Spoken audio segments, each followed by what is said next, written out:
Casa San Filippo, la prestigiosa sede del Parco archeologico della Valle dei Templi, affollata di studenti, è stata la sede di un interessante incontro culturale promosso dalla Società Dante Alighieri, presieduta da Enza Ierna, nell'ambito delle iniziative per ricordare il 150° anniversario della nascita di Luigi Pirandello. Il regista e scrittore Enzo Alessi ha parlato delle presenze dantesche in Pirandello. Presenze dantesche in Pirandello, oggi un altro appuntamento importante che vede protagonisti anche i ragazzi del suo liceo in preparazione dei 150 anni dalla nascita.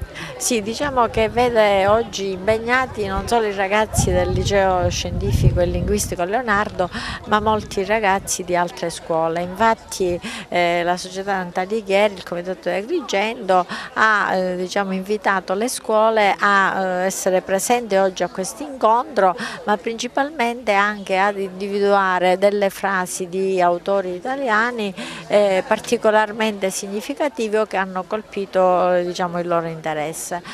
Ci siamo accorti come, sapientemente guidati dai loro docenti, hanno individuato degli autori abbastanza importanti, degli autori che hanno saputo con delle brevi frasi sintetizzare dei pensieri abbastanza forti, abbastanza validi sia dal punto di vista di diffusione di valori ma anche di contenuti.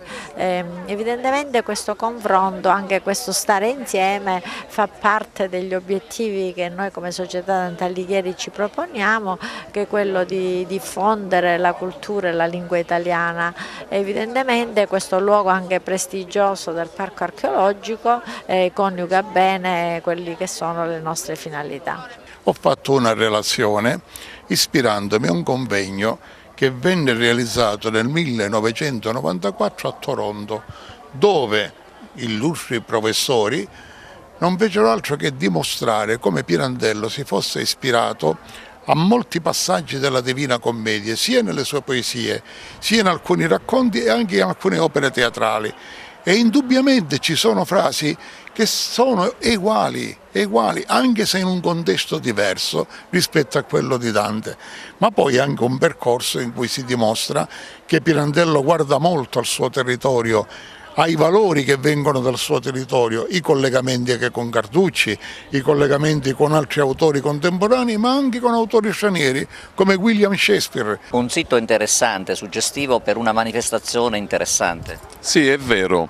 Una manifestazione importante perché ogni anno questa organizzazione, questo sito rappresentato dalla dottoressa Ierna organizza una giornata assieme a Enza Alessi e altre componenti del comitato Dante, organizza questa giornata proprio per raccontare e per ricordare quello che Dante Alighieri è la nostra lingua italiana. Parte dal 300, giusto? Parte dal 300,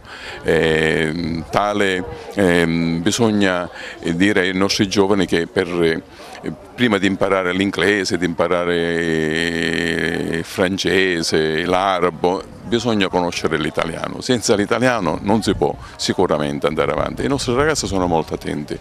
Ho visto oggi una grande partecipazione da parte di tantissime scuole